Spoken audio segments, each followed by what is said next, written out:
Boom clap, boom boom boom clap, boom clap, boom boom boom clap, boom clap.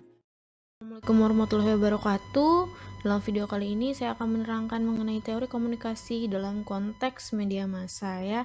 Yang pertama tentu teori peluru atau jarum hipodermik karena merupakan salah satu teori yang paling kuat ya mengenai terpaan media massa ya atau efek media massa. Teori peluru atau juga disebut sebagai teori jarum hipodermik pertama kali dikeluarkan oleh Hilbert pada tahun 1950 dengan dasar teori yaitu media memiliki efek mempengaruhi dan memerintah yang sangat besar terhadap khalayak. Analoginya adalah sebagai peluru, analogi keduanya yaitu sebagai jarum suntik. Pesan media massa diibaratkan sebagai obat yang disuntikkan ke dalam pembuluh darah audiens yang kemudian audiens akan bereaksi seperti yang mereka harapkan. Itu ya. Media memiliki kekuatan yang sangat perkasa dan komunikan dianggap pasif atau tidak tahu apa-apa. Seorang komunikator dapat menembakkan peluru komunikasi yang begitu ajaib kepada halayak yang tidak berdaya gitu ya. Jadi diibaratkan sebagai misalnya dokter gitu ya. Dokter kemudian yang menyuntikkan jarum suntik kepada pasiennya gitu. Tentu ketika menyuntikkan kepada pasiennya akan diam saja, tidak memberontak ataupun memprotes gitu. Dalam jarum suntik tersebut kan terdapat obat atau serum yang memang pasien itu meyakini bahwa itu akan menyembuhkan mereka.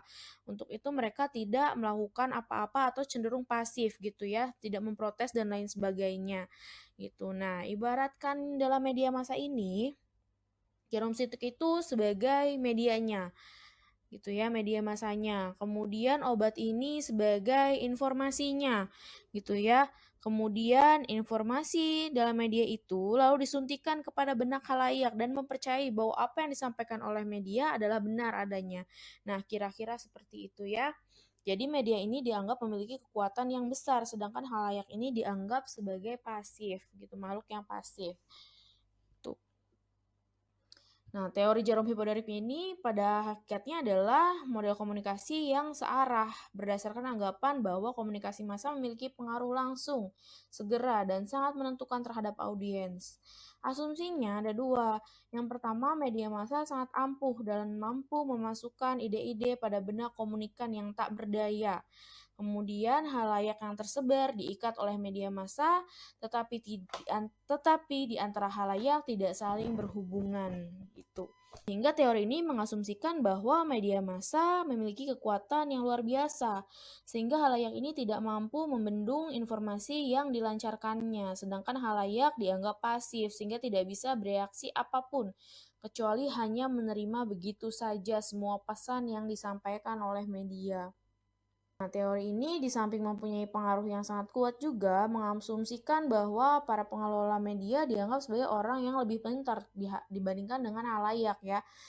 Akhirnya halayak ini bisa dikelabui atau dibohongi sedemikian rupa dari apa yang disiarkannya. Jadi dianggapnya bahwa halayak itu bisa saja ditundukkan atau bahkan bisa dibentuk dengan cara apapun yang memang mereka kehendaki gitu. Contohnya misalnya air mineral. Orang-orang sudah terpatri di pikiran mereka bahwa air mineral itu adalah disebutnya aqua gitu ya. Jadi ketika orang mencari air mineral, mereka akan menyebutkan saya butuh aqua misalnya, saya haus, tolong dong bawain aqua gitu ya. Padahal kan jenis air mineral tuh banyak. Kemudian Indomie juga ya, padahal mie instan kan banyak sekali jenis mie instan, tapi disebutnya adalah Indomie gitu ya, karena di iklan dan pertama kali itu dianggapnya bahwa Indomie adalah produk mie instan pertama dan nomor satu di Indonesia. Kemudian juga termasuk ada bahasa-bahasa yang ramai di media sosial gitu kan. Di media sosial itu banyak sekali bahasa-bahasa asing yang baru, bahasa gaul gitu ya, termasuk misalnya di TikTok gitu ya atau di Instagram. Banyak bahasa yang dikeluarkan oleh influencer, kita sebut saja seperti itu ya. Misalnya Bunda Korla bilang anak gue gitu ya, kemudian ditiru oleh orang-orang gitu ya, kemudian ditiru oleh halayak, sehingga halayak tersebut akan cenderung untuk mengucapkan hal yang sama, sering menggunakan kata yang sama gitu. Kemudian juga ya fenomena-fenomena lain lah yang ada di media sosial ya, kemudian diikuti oleh kita.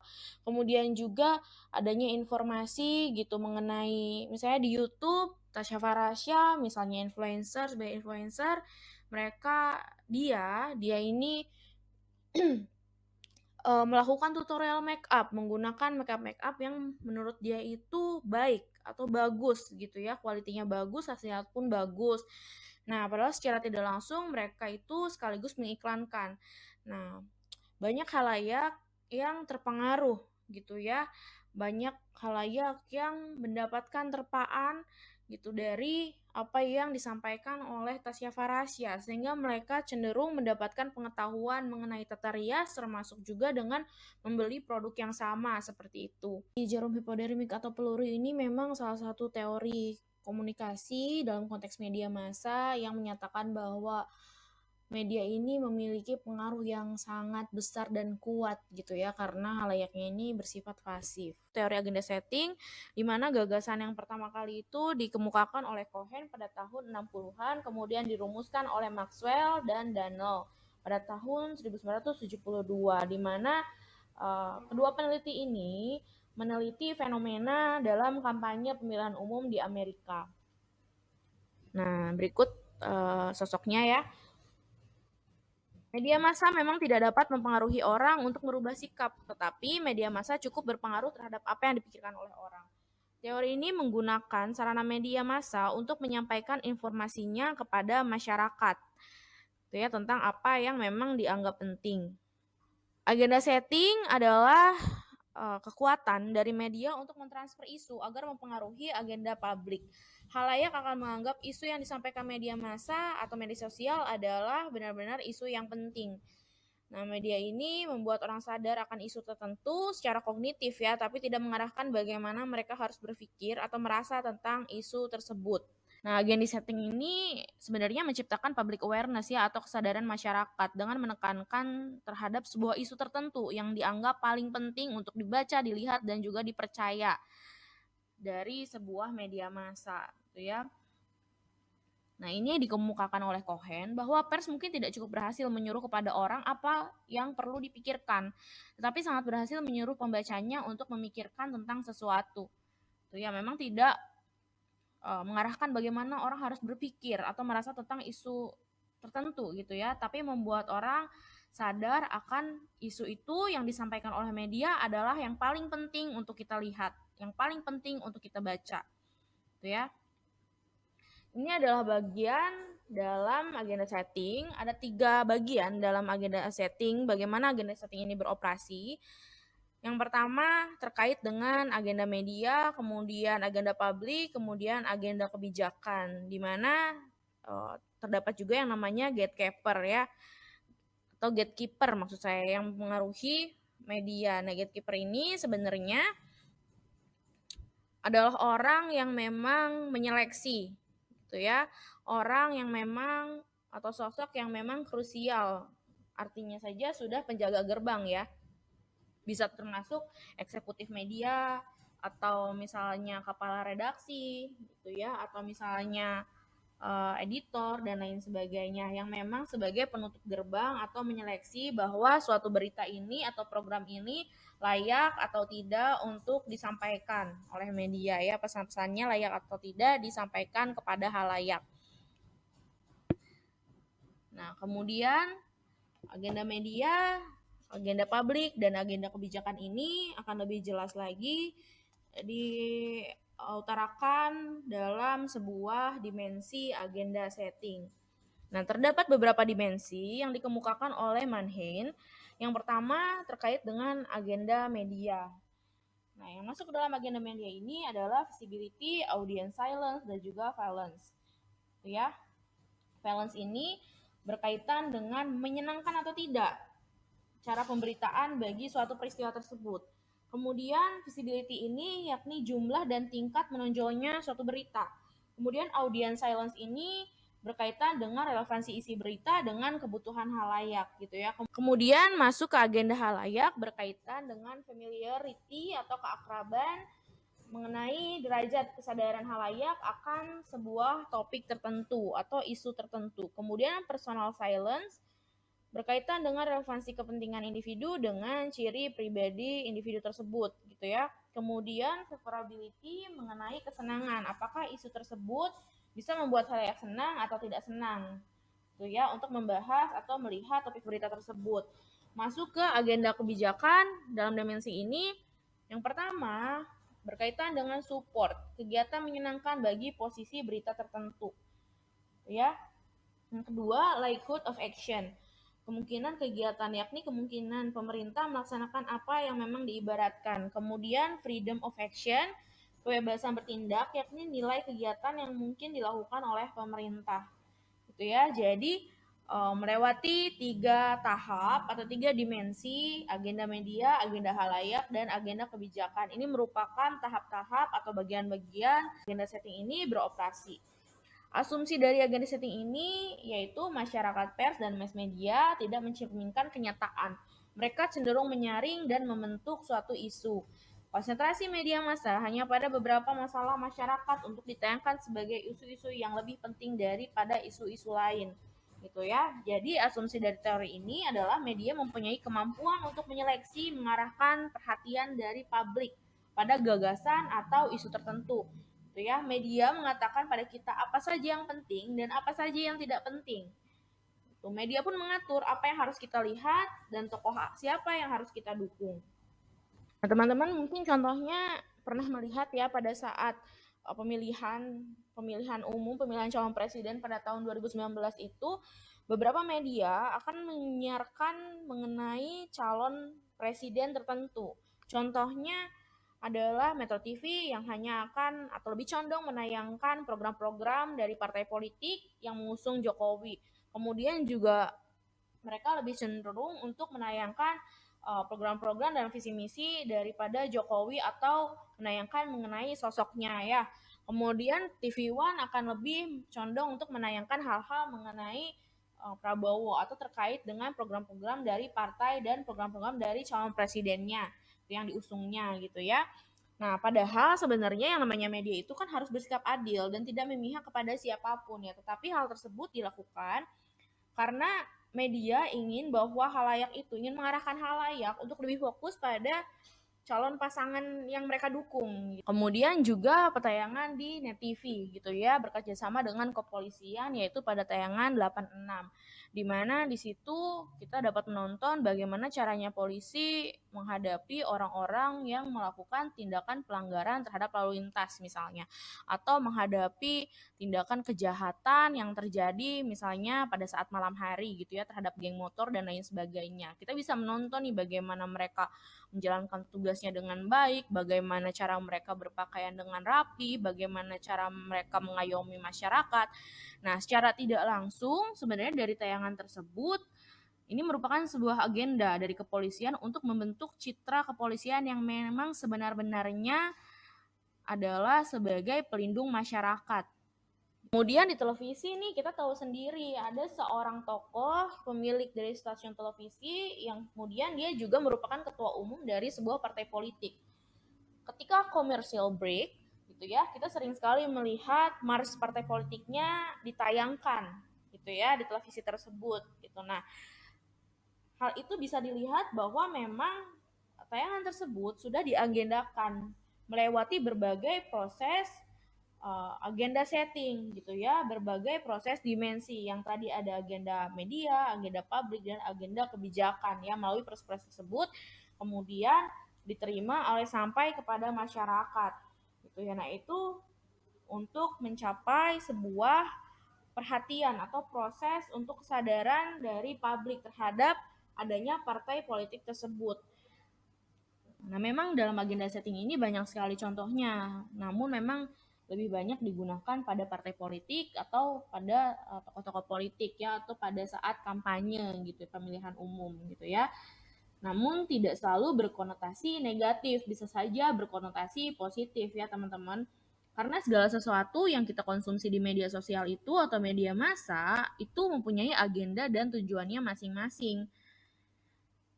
Jadi kita tidak bisa menjustifikasi hal tersebut. Jadi memang kesimpulannya segala program yang tayang di media pasti memiliki agenda settingnya tersendiri, termasuk fenomena berita yang perlahan hilang. Misalnya kan kita sering tahu ya, ada berita A kemudian rame, kemudian tiba-tiba muncul berita B, akhirnya berita A itu mulai tenggelam gitu, teralihkan ya.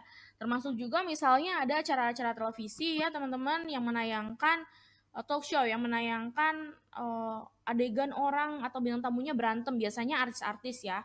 Nah, itu bisa saja diagendakan atau disetting ya.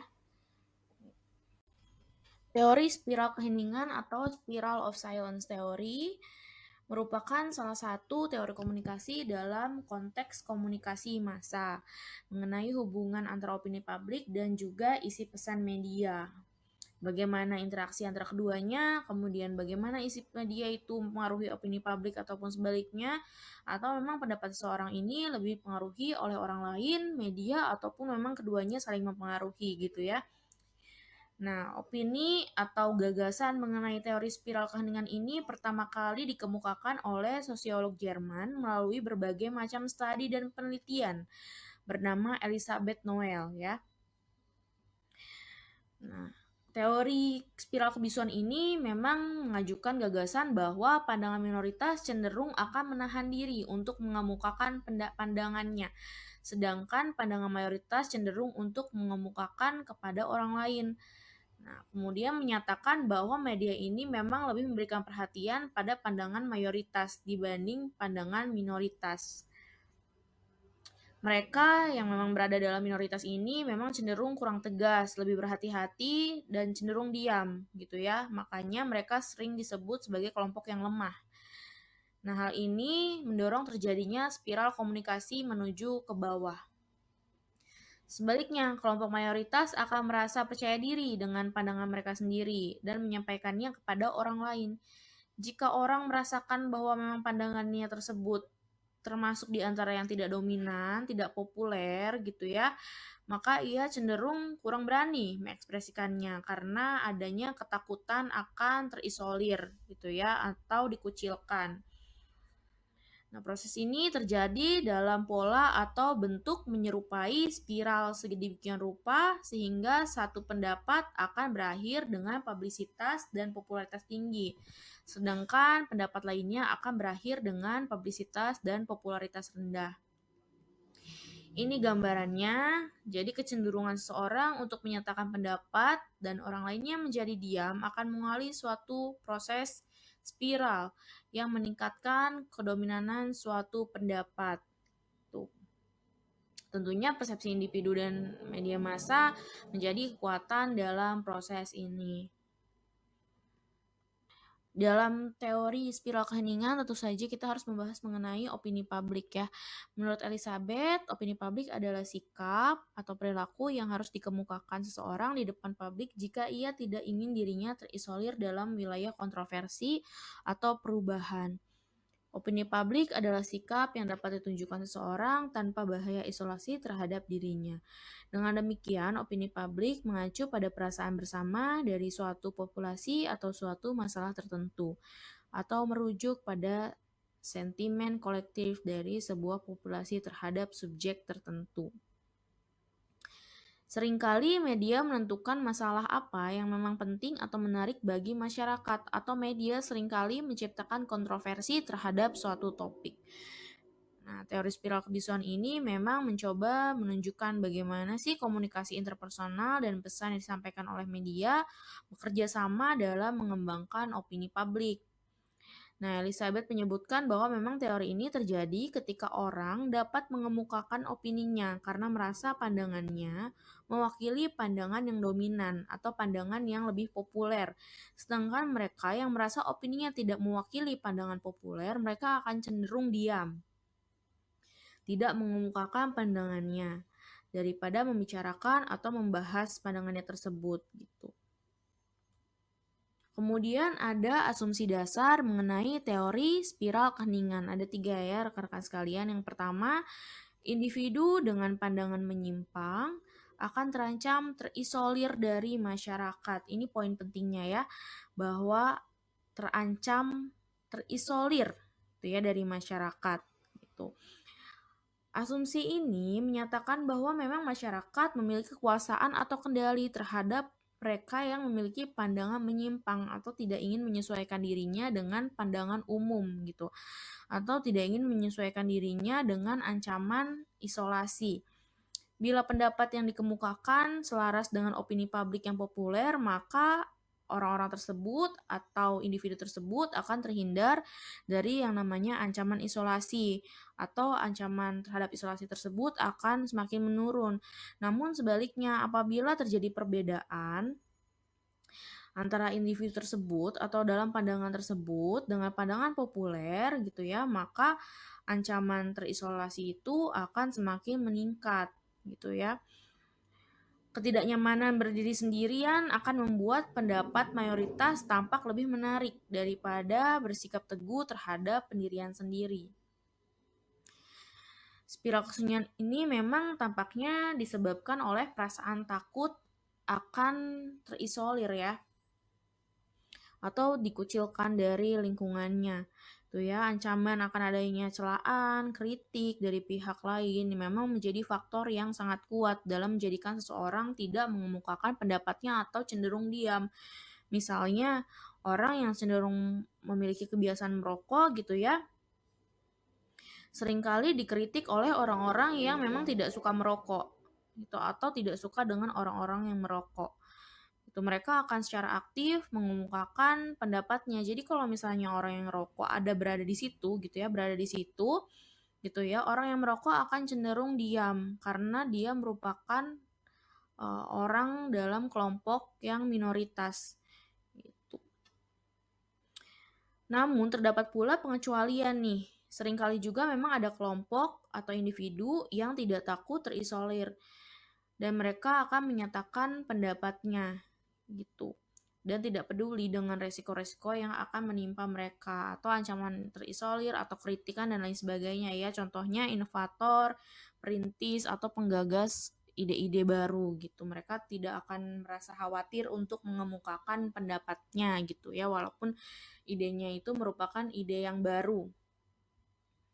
Itu jadi individu dengan pandangan menyimpang akan terancam terisolir dari masyarakat. Jadi kalau misalnya individu tersebut memiliki pandangan yang tidak populer atau minoritas, maka mereka akan memiliki ancaman atau menghadapi ancaman terisolir atau dikucilkan dalam kelompok atau dalam sebuah kelompok mayoritas gitu ya. Nah, hal ini memunculkan adanya teori spiral kesunyian. Kemudian yang kedua, kekhawatiran akan terisolir menyebabkan individu selalu mempertimbangkan situasi iklim pendapat sepanjang waktu. Nah, individu mengetahui pendapat atau pandangan mana yang populer, yang lebih banyak diterima, dan pandangan mana yang tidak banyak diterima. Dengan kata lain, memang orang ini tidak akan merasa segan untuk melakukan perkiraan atau perhitungan berdasarkan kepekaannya atau berdasarkan perasaannya sendiri gitu mengenai adanya opini publik. Mereka akan cenderung memperkirakan misalnya ketika kita beropini sesuatu terhadap sesuatu gitu, kira-kira berapa banyak orang yang akan mendukung atau menolak pendapat kita gitu ya.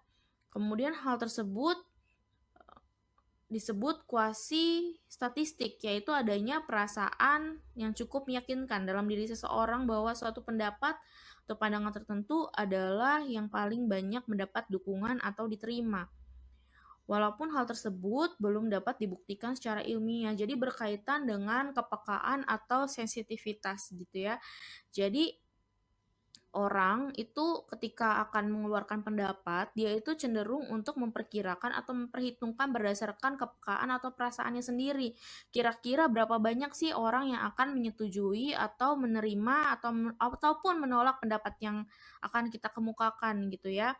Hal ini dinamakan kuasi statistik gitu.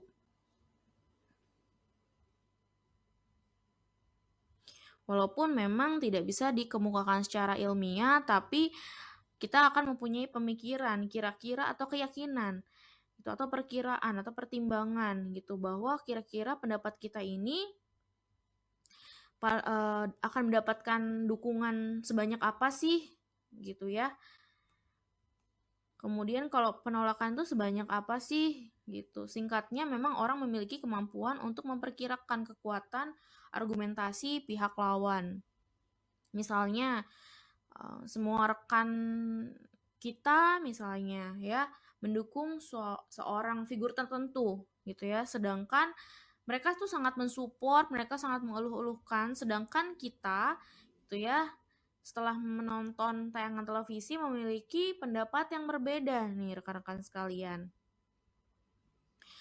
Kita akan mengambil kesimpulan berdasarkan kuasi statistik.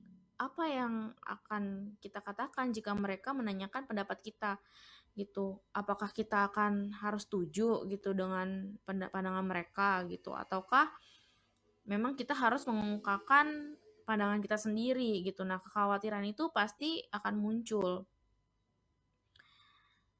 Makanya terpaksa ketika kita menghadapi situasi tersebut di mana kita memiliki pandangan yang tidak populer dalam kelompok mayoritas, kita akan cenderung untuk setuju, terpaksa untuk setuju dengan pandangan mereka karena kekhawatiran perbedaan akan menimbulkan perdebatan. Maka spiral kebisuan ini terjadi pada kita. Kemudian yang ketiga, perilaku publik dipengaruhi oleh penilaian terhadap opini publik. Elizabeth ini mengemukakan bahwa orang cenderung untuk bebas mengemukakan pandangannya jika ia setuju pada pandangan mayoritas masyarakat terhadap suatu masalah tertentu. Sebaliknya, ia akan memilih diam jika pendapatnya tidak sama sekali sama dengan kebanyakan orang lain. Kemudian Elizabeth juga menyatakan bahwa orang tidak suka untuk mendiskusikan topik-topik yang tidak memiliki dukungan mayoritas. Teori ini juga menunjukkan sifat orang yang tidak suka berdebat atau menghindari perdebatan. Namun demikian, situasi juga mempengaruhi orang untuk menahan atau mendorong orang untuk berbicara. Jadi Elizabeth ini mengemukakan bahwa orang yang memiliki pandangan mayoritas terhadap suatu masalah tertentu, ia akan dengan penuh keyakinan gitu untuk mengemukakan pendapatnya. Sedangkan sebaliknya, orang yang memiliki pandangan minoritas akan lebih memilih diam. Kemudian juga orang-orang cenderung untuk menghindari sebuah topik yang memang tidak mereka sukai atau memang menimbulkan perdebatan gitu ya. Mereka akan menghindari topik-topik tersebut gitu. Kemudian teori spiral kebisuan ini juga tidak mengabaikan faktor-faktor lain yang menentukan seseorang untuk menyatakan pendapat seperti usia, pendidikan, kelamin, gitu ya. Orang muda biasanya lebih ekspresif dalam menyampaikan pandangannya dibanding orang tua.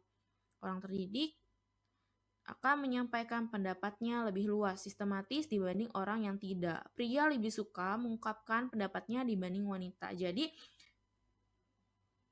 dalam teori spiral keheningan ini, kita juga tidak bisa mengabaikan namanya faktor-faktor latar belakang individu atau seseorang gitu yang dipengaruhi oleh faktor usia, pendidikan, pekerjaan, kemudian kelamin gitu ya.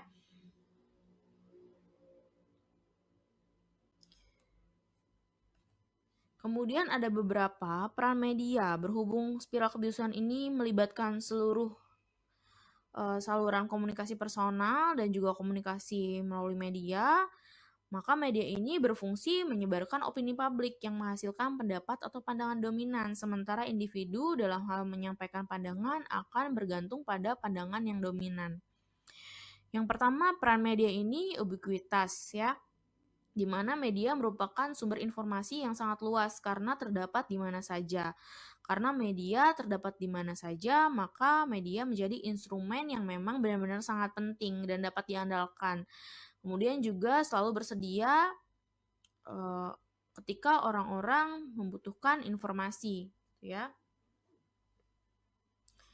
Kemudian yang kedua yaitu kumulatif, mengacu pada sifat media yang selalu mengulang-ulang apa yang disampaikan. Contohnya kalau kita nonton televisi saja, ketika ada berita tertentu akan terus terjadinya pengulangan pada pengulangan informasi pada program berita tersebut ya. Kemudian konsonan mengacu pada kesamaan kepercayaan, sikap, dan nilai yang dianut media massa. Konsonan ini dihasilkan berdasarkan kecenderungan media untuk menegaskan atau melakukan konfirmasi terhadap pemikiran dan pendapat mereka sendiri dan menjadikan pemikiran dan pendapat itu seolah-olah berasal dari masyarakat.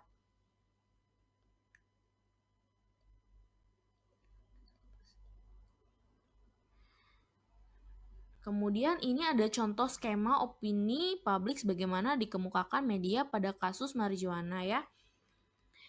Nah, Elizabeth ini memberikan contoh nih, teman-teman, dari teori spiral kebisuan, di mana ada penggunaan marijuana untuk keperluan medis. Nah, pada masyarakat barat ini, di mana Elizabeth tinggal, terdapat perdebatan ketika apakah orang sakit diperbolehkan atau tidak sih menggunakan marijuana, ya.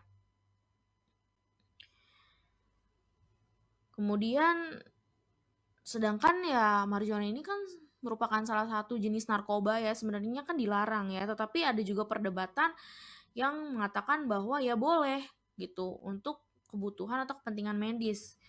Itu. Nah, di sini ada skemanya rekan-rekan sekalian, di mana media massa ini justru memberikan dukungan terhadap keinginan tersebut gitu ya. Yang pertama, mulai munculnya perdebatan yang menerpa publik nih. Ada perdebatan bahwa memang marijuana ini dapat digunakan oleh orang sakit untuk mengurangi penderitaannya. Kemudian muncullah keinginan untuk menyatakan pendapat, khususnya dari orang-orang yang mayoritas ya. Bisa dilihat di nomor 3, bahwa orang-orang yang mayoritas ini setuju dengan pendapat media massa, bahwa memang orang dimungkinkan untuk menghisap marijuana untuk alasan kesehatan. Nah, kemudian munculnya kuasi statistik, yaitu survei yang menunjukkan bahwa memang mayoritas mendukung peraturan yang memungkinkan penjualan marijuana untuk tujuan medis. Jadi nomor 4 ini menunjukkan bahwa berdasarkan kuasi statistik ini, bahwa mayoritas itu mendukung bahwa marijuana bisa digunakan untuk tujuan kesehatan. Kemudian masuk ke nomor 5, munculnya pendapat minoritas yang mereka justru cenderung diam ya. Karena dilihat dari orang-orang yang beropini itu atau pandangan publik itu lebih cenderung untuk mendukung marijuana untuk tujuan kesehatan, sehingga mereka yang minoritas ini yang menganggap bahwa marijuana itu merupakan salah satu narkoba dan tidak boleh dikonsumsi, itu merupakan barang yang ilegal ini, menjadi diam. Gitu. Karena apa? Karena adanya ancaman isolasi, mereka merasa takut nih. Mereka merasa takut dianggap nggak sensitif, takut dianggap nggak punya belas kasihan sama orang-orang yang sakit gitu. Kemudian masuk ke kesimpulannya ya, bahwa teori spiral of silence ini berkaitan dengan pertanyaan mengenai terbentuknya pendapat umum. Teori ini ingin menjawab pertanyaan mengenai mengapa sih orang-orang dari kelompok minoritas ini sering merasa perlu untuk menyembunyikan atau cenderung diam dalam mengemukakan pendapatnya gitu ya, atau pandangannya ketika berada dalam suatu kelompok mayoritas. Bahkan memang orang-orang yang sedang berada dalam kelompok mayoritas juga sering merasa perlu untuk mengubah pendiriannya. Sebab kalau misalnya tidak mengubah pendiriannya, dia akan merasa sendiri, yaitu karena merasa terisolir ya. Kajian ini menitikberatkan adanya peran opini dalam sebuah interaksi sosial. Opini yang berkembang dalam kelompok mayoritas dan kecenderungannya seseorang untuk diam karena dia berasal dari kelompok minoritas juga bisa dipengaruhi oleh isu-isu dari media massa. Jadi spiral of silence ini menjelaskan bahwa memang umumnya individu itu akan berusaha untuk menghindari situasi isolasi. Mereka tidak ingin terisolir, mereka tidak ingin terkucil, mereka tidak ingin sendirian gitu ya. Maka dari itu mereka cenderung untuk diam, tidak mengemukakan pendapat atau pandangannya dalam kelompok mayoritas gitu. Jadi mereka ketika mereka memiliki pandangan tertentu, mereka akan cenderung diam gitu ya, kalah mereka. Makanya dianggap sebagai kelompok yang lemah. Ya teman-teman ya, misalnya kita juga lagi nongkrong nih di suatu tempat gitu ya, kita lagi bahas soal tokoh politik lah gitu ya. Teman-teman kita membicarakan suatu atau seorang tokoh yang memang di media massa itu citranya itu bagus. Sedangkan kita ini memiliki pandangan yang berbeda. Gitu kan mungkin-mungkin aja dong ya. Nah, kita cenderung untuk menahan pendapat kita cenderung untuk diam. Karena kita tidak ingin adanya perdebatan terhadap topik tersebut. Kita tidak ingin jadi dikucilkan atau dimusuhi oleh teman-teman kita, makanya kita cenderung untuk diam. Gitu. Teori kultivasi Gerbner ini merupakan salah satu teori komunikasi dalam konteks komunikasi massa, di mana awal kemunculan ini dilatar belakangi pada tahun 1960-an di Amerika karena munculnya keprihatinan atau perhatian masyarakat terhadap dampak dari media massa, khususnya tayangan kekerasan di televisi ya. Sehingga pada saat itu presidennya membentuk suatu badan ataupun komite yang memang menanggulangi masalah kekerasan, termasuk juga meneliti mengenai dampak dari televisi. Nah, salah satu penelitinya itu bernama George Gardner. Dia merupakan salah satu ilmuwan yang memang terlibat dalam proyek-proyek tersebut gitu. Gardner ini merupakan seorang pengamat efek tayangan televisi yang menyatakan bahwa memang mereka yang terlalu banyak menonton televisi akan memiliki kepercayaan atau keyakinan yang berlebihan mengenai dunia. Dia menganggap bahwa orang-orang yang kebanyakan nonton televisi ini menganggap bahwa dunia ini merupakan dunia yang jahat, dunia yang menakutkan, dunia yang berbahaya, bahwa dunia luar ini bagaikan hutan rimba. Tuh ya, kemudian kekerasan yang disaksikan di layar televisi dapat menimbulkan kekuatan sosial, bahkan menghilangkan pandangan pada umumnya yang menganggap bahwa pada dasarnya manusia ini adalah makhluk yang baik gitu, yang dapat dipercaya serta lingkungan itu merupakan lingkungan yang aman. Ini merupakan tokohnya. Gabler ini menyebutkan efek dari televisi ini sebagai kultivasi atau cultivation yang berasal dari kata kerja to cultivate, yang berarti menanam, gitu ya. TV dengan segala pesan dan gambar yang disajikannya merupakan proses atau upaya untuk menanamkan cara pandang yang sama terhadap realitas dunia kepada halayak. TV itu dipercaya sebagai instrumen atau agen yang memang mampu menjadikan masyarakat dan budaya bersifat homogen. Nah, teori kultivasi ini atau disebut juga dengan analisis kultivasi adalah teori yang memperkirakan atau menjelaskan pembentukan persepsi, pengertian, kepercayaan mengenai dunia atau realitas sosial itu sebagai hasil dari mengkonsumsi pesan media dalam jangka panjang, khususnya televisi ya, secara terus-menerus gitu. Kultivasi ini tidak membahas efek dari satu tayangan televisi tertentu saja, tetapi mengemukakan gagasannya mengenai budaya secara keseluruhan. Analisis kultivasi ini memberikan perhatian pada totalitas dari pola komunikasi yang disajikan TV melalui berbagai tayangan secara kumulatif dan jangka panjang.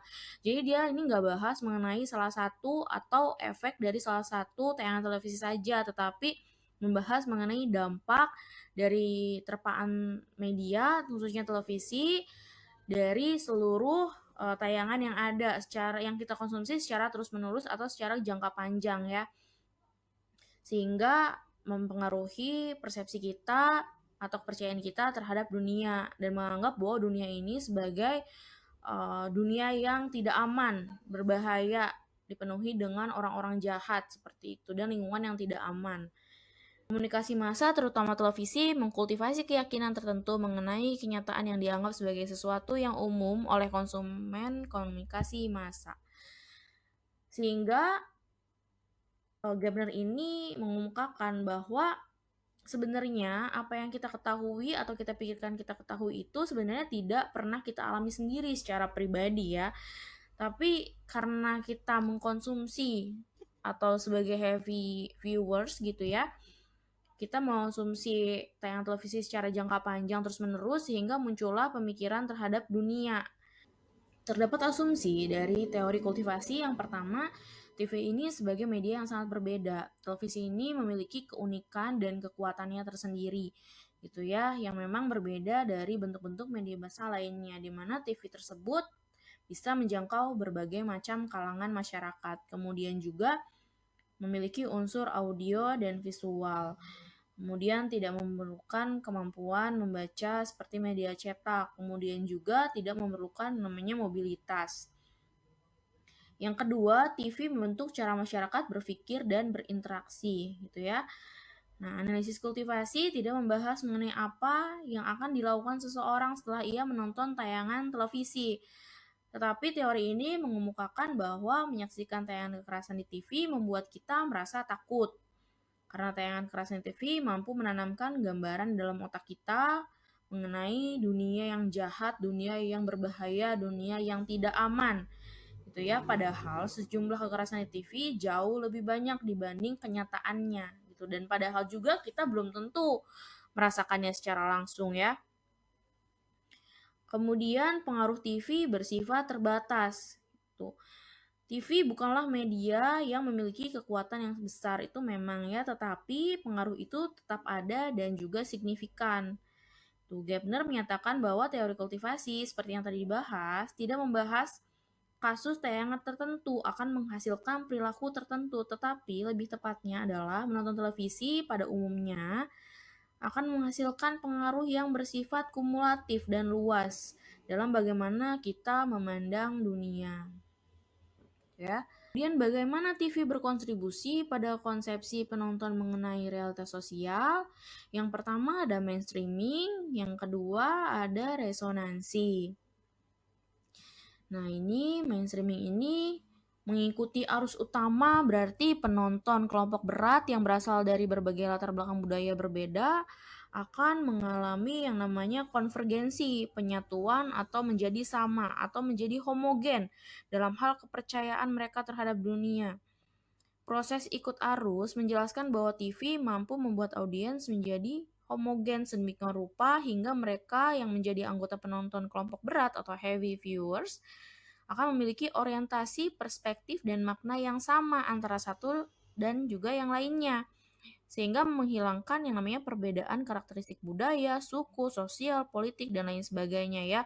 Walaupun memang latar belakang tiap orang tuh kan berbeda-beda, tetapi dalam hal ini itu karena mereka mengikuti arus utama yang sama, maka mereka akan memiliki atau mengalami yang namanya penyatuan atau menjadi sama atau menjadi homogen dalam hal kepercayaan terhadap dunia, bahwa dunia itu adalah berbahaya gitu ya. Nah, kemudian para penonton kelas berat ini cenderung untuk percaya akan realitas mainstream bahwa dunia lebih berbahaya daripada yang sebenarnya gitu. Yang kedua, itu ya, resonansi terjadi ketika apa yang disajikan oleh TV sama dengan realitas aktual sehari-hari yang dihadapi oleh penonton. Menurut Gemmner, kesamaan yang ditayangkan dunia TV dan situasi dunia nyata dapat menghasilkan gaung dan mengarah pada pola-pola kultivasi semakin diperkuat. Gitu ya. Realitas sosial yang dikultivasi bagi para penonton ini mungkin saja sesuai dengan realitas objektif mereka, tetapi dampaknya yang mungkin adalah untuk mencegah pembentukan realitas sosial yang lebih optimistik. Hal ini menghilangkan harapan mereka bahwa mereka dapat membangun kehidupan yang lebih baik. Gitu. Jadi apa yang digambarkan oleh media ini dianggap sama dengan apa yang dialami oleh masyarakat di kehidupan sehari-hari atau yang pernah dialami oleh masyarakat atau individu tertentu gitu ya. Contohnya adalah penonton yang bermukim di wilayah perkotaan gitu ya. Mungkin mereka melihat kekerasan ada di TV ini mencerminkan apa yang terjadi di wilayah mereka bermukim. Gitu. Atau sebagian penonton berat pernah mengalami peristiwa kekerasan seperti dirampok dan lain sebagainya, sehingga menimbulkan yang namanya trauma. Tayangan televisi tersebut yang menayangkan mengenai kekerasan dapat membuat mereka mengulang-ulang kembali ingatan mereka gitu di dalam otak mereka. Jadi mereka akan terus mengulang-ulang dan mengingat peristiwa tersebut di kepala mereka. Itu ya, sehingga akan menghilangkan harapan mereka bahwa mereka akan membangun kehidupan yang memang lebih baik gitu, karena ya apa yang ditunjukkan di televisi itu mereka sudah pernah alami. Nah, contohnya misalnya kita lihat berita kriminal di TV itu setiap hari ya. Kita lihat pembegalan, kita lihat penculikan dan lain sebagainya gitu ya. Dan kita akan merasa takut gitu bahwa apa yang ditayangkan di televisi itu pasti sama dengan apa yang ada di kenyataan atau kehidupan kita ya. Padahal kan belum tentu sama gitu ya. Kemudian banyak berita guru-guru yang melakukan tindak kekerasan kepada murid gitu ya. Banyak sekali sehingga para orang tua itu merasa ketakutan gitu untuk mengirimkan anaknya ke sekolah gitu ya. Anaknya ngapain sedikit gitu dia takut gitu ya. Jangan-jangan anak saya dipukul atau misalnya diapain gitu ya. Padahal belum tentu semua sekolah akan melakukan tindakan kekerasan seperti itu terhadap muridnya gitu. Tapi orang tua tersebut sudah mengalami atau memikirkan hal-hal yang buruk gitu bahwa yang namanya sekolah itu tidak aman. Padahal itu belum tentu. Kemudian juga pada saat COVID ya, kita kan menghadapi COVID kan 2 tahun lebih ya. Kita merasa bahwa pada saat COVID itu saking banyaknya berita yang berseliweran di televisi, dilakukan pengulangan-pengulangan secara kumulatif kita menonton dalam jangka panjang sehingga munculnya ketakutan yang mungkin saja berlebihan gitu. Kita jadi takut keluar rumah, kita jadi takut ketemu orang, padahal kan kita harus kerja, kita harus makan gitu ya. Kita kemana-mana jadi harus semprot sana sini, padahal memang harus, tetapi kan nggak gitu juga gitu ya. Jadi kita menganggapnya bahwa orang luar ini berbahaya. Pokoknya bahkan keluarga sendiri itu berbahaya gitu ya. Itu akibat dari terpaan media massa atau terpaan televisi yang kita tonton sehari-hari gitu ya dalam jangka panjang. Teori uses and gratification pertama kali atau dirumuskan oleh Katz, kemudian J.G. Bloomer, dan juga Michael ya pada tahun 1974. Teori ini memandang bahwa orang itu aktif memilih dan menggunakan media untuk memuaskan kebutuhan tertentu. Orang secara aktif akan mencari media tertentu dan muatan tertentu untuk menghasilkan kepuasan tertentu. Nah, efeknya itu tidak lagi diartikan bahwa media mampu mengontrol halayak, tetapi efek media ini didefinisikan sebagai sebuah situasi ketika pemuasan kebutuhan itu tercapai atau terpenuhi. Jadi, teori gratification ini membahas atau mengaji bahwa orang ini berhak untuk menentukan media mana yang akan mereka gunakan untuk memenuhi kebutuhan atau memuaskan diri mereka sendiri gitu ya. Ada beberapa asumsi mengenai teori uses and gratification. Terdapat asumsi dasar dari teori uses and gratification. Yang pertama, halayak aktif dan penggunaan medianya berorientasi pada tujuan. Jadi halayak itu bebas nih menentukan mana yang ingin dia tonton, media mana yang ingin mereka gunakan, sesuai dengan tujuan mereka sendiri, apakah untuk menghibur, ataukah untuk mencari informasi, untuk memenuhi kepuasannya sendiri, gitu. Itu terserah kepada individunya atau audiensnya ya. Kemudian, yang kedua, yaitu inisiatif dalam menghubungkan kepuasan kebutuhan pada pilihan media tertentu terdapat pada anggota halayak. Karena sifatnya yang aktif, maka audiens mengambil inisiatif. Misalnya, mereka milih komedi karena emang suka sama acara tersebut, karena dapat membuat tertawa, atau menonton program berita karena memang ingin mendapatkan informasi gitu ya.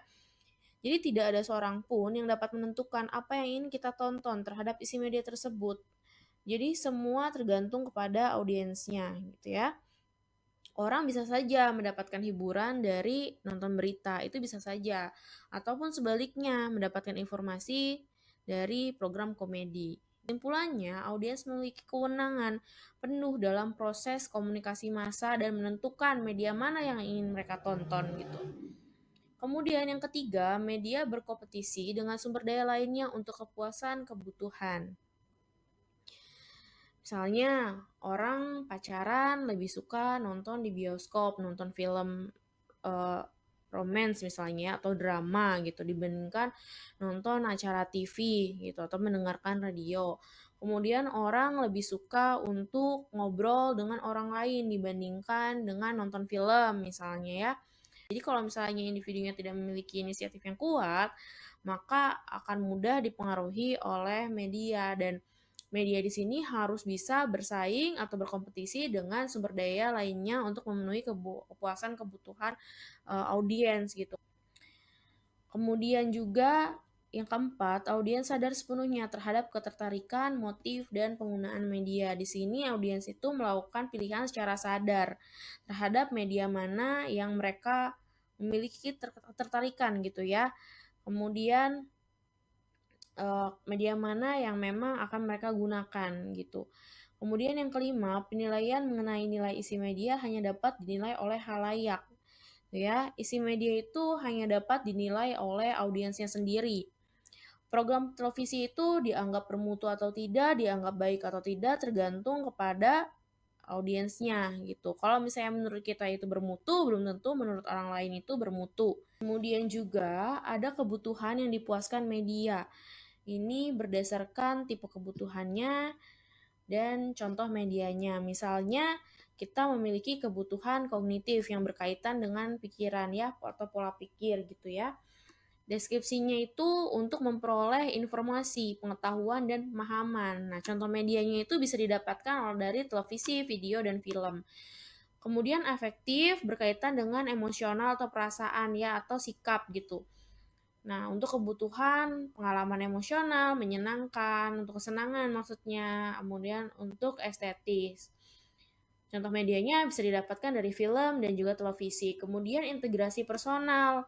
Nah, tujuannya adalah untuk meningkatkan kredibilitas, percaya diri, dan juga status bisa didapatkan dari video. Kemudian integrasi sosial untuk meningkatkan hubungan dengan keluarga, teman, dan lain sebagainya. Itu bisa didapatkan dari internet. Nah, misalnya dari Facebook, dari Instagram, kayak gitu ya. Kemudian pelepasan ketegangan untuk kebutuhan pelepasan tegangan. Misalnya untuk pelarian dari atau pengalihan dari rutinitas kita sehari-hari. Nah, bisa didapatkan dari televisi, film, video, radio, dan juga internet. Ya. Kemudian kebutuhan yang dipuaskan media menurut Mcwell dan kolega. Yang pertama pengalihan. Nah, ini berkaitan dengan pelarian diri dari rutinitas sehari-hari dan permasalahan yang sedang kita hadapi. Kan kita sudah lelah dalam pekerjaan, sudah lelah dalam kuliah misalnya. Nah, menggunakan media untuk sebagai pengalihan. Kemudian hubungan personal, penggunaan media sebagai pengganti teman ya. Kemudian identitas personal, cara-cara untuk menekan nilai-nilai individu. Misalnya ada pelajar yang merasa lebih paham ketika belajar sambil mendengarkan lantunan musik atau radio, atau misalnya ada pelajar lebih suka untuk belajar misalnya lewat video gitu ya. Kemudian sebagai pengawasan ya, kebutuhan dalam segi pengawasan gitu ya. Pengumpulan informasi yang dibutuhkan, misalnya orang menonton program religi gitu ya di televisi untuk membantunya memahami agama secara lebih baik, misalnya seperti itu. Nonton Mamah Dede misalnya ya. Nah, itu membantu kita untuk memahami agama secara lebih baik, seperti itu. Jadi, kalau misalnya teori gratification itu lebih fokus kepada pemenuhan kepuasan atau kebutuhan dari audiens, di mana medianya tersebut dipilih atau digunakan berdasarkan ketertarikan atau motif tersendiri gitu oleh audiens tersebut atau dari audiens tersebut. Apakah media tersebut atau pilihan tayangan tersebut bisa memuaskan mereka atau bisa memenuhi kebutuhan mereka gitu ya. Itu adalah teori user gratification.